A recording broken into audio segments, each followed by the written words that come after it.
Hello guys, welcome to Hafiz H Studio. Ni adalah video part 3 di mana aku akan share cara untuk pasang tempered glass untuk Android player. Macam Android player aku sekarang ni dia tak ada dia punya protection glass, jadi kita akan pasang lah untuk 10 inci. Sekiranya korang punya kereta menggunakan 9 inci, korang boleh guna juga cara yang sama, step by step yang sama. Cuma size je lah berbeza. Kalau korang nak beli tempered glass ni, korang boleh klik je link yang aku dah letak dekat description lah. Okey, cara untuk tukar dia senang je. Okey, sekarang kita akan tengok apa yang ada dekat dalam ni. Okey, kita buka dan kita boleh tengok lah kat sini dia bagi satu alkohol dan juga kain lah.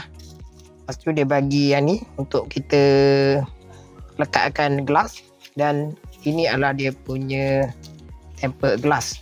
Okey, ini adalah saiz 10 inci. Okey, sekarang kita akan pasang dekat Android player. Tapi sebelum tu kita kena prepare dululah tisu basah. Sebabnya ada kadang-kadang kita beli dia punya tisu basah kat dalam ni, dia punya alcohol pad ni, dia dah kering. Jadi kita kena prepare lah. Okey, yang kita tak tepi. Lepas tu ni dia punya gelas dan dekat belakang ni dia dah ada tunjuk step by step lah macam mana cara nak pasang tempered glass ni. Okey, sekarang kita akan tukar. First kali kita cabut dulu stiker transparent ni yang Android player lama. Kita buka. Okey. Lepas tu kat sini kalau boleh jangan sentuh pakai tangan takut nanti ada fingerprint. Lepas tu kita buka yang ni. Okey, kita buka. Okey, first kita ambil yang alkohol punya. Okey, macam yang ni dia masih basah lah. Ada masa benda ni kering, jadi kita kena standby tisu basah. Tapi yang ni dah basah, okey. Kita just lap je.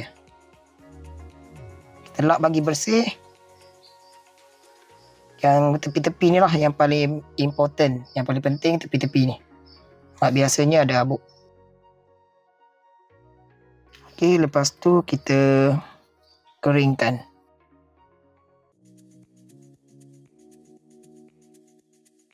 Lepas tu kita ambil dia punya stiker ni. Ni untuk dust. Okey, untuk dust. Kita koyakkan. Lepas tu kita pegang ujung ni. Okey, yang ni kita just tap-tap je. Yang mana ada habuk. Tengok ada habuk, kita tap.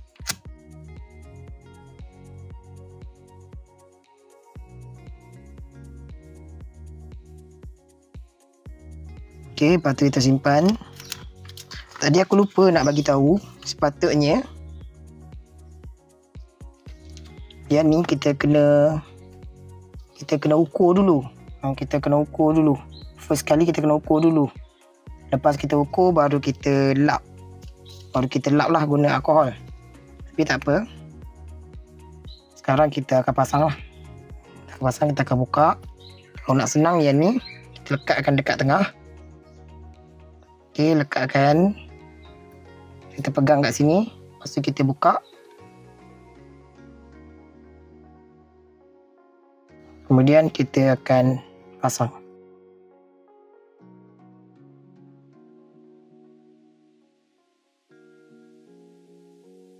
Okey, kita biar je.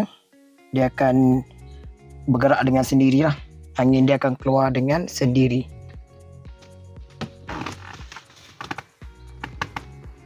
Okey, angin dia dah keluar.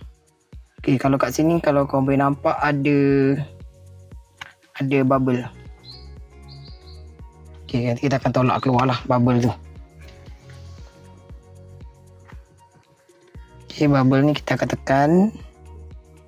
Kita akan keluarkan bubble. Okey, bubble dah tak ada. Okey, semua dah okey. Lepas tu kita ambil kita punya yang alkohol ni. Okay, kita lap sikit. Lagi cuci. Kita tekan-tekan belah hujung-hujung ni. Belah tepi-tepi ni kita tekan-tekan. Kita lap. Okay. Lepas tu kita ambil kain. Kita gosok bagi kering lah.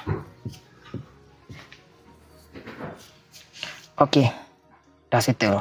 Kita punya Android player dah settle dan kita try hidupkan kita tengok macam mana.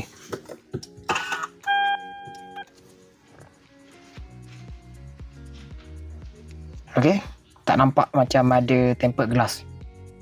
Ni okey lah. Try kita off. Hello, DDPie. Okey. Okey guys, sekarang korang dah tahu macam mana cara untuk pasang dia punya protection glass ataupun tempered glass untuk Android player. Kalau tengok kat sini, lepas kita pasang, dia macam tak ada glass pun. Nampak macam original lah. Tak ada dia punya glass. Nampak clear je. Okey. Okey guys. Semoga video ni dapat membantu korang dan memberikan manfaat kepada korang. Dan kepada korang yang belum tekan button subscribe, boleh tekan button subscribe dan juga tekan button loceng. Dan jangan lupa untuk tengok video part 1 dan juga part 2, di mana part 1 aku share cara untuk tukar Android player ataupun cara untuk pasang Android player, dan video part 2 cara untuk pasang reverse camera. Okey guys, sekian daripada aku, Hafiz. Assalamualaikum.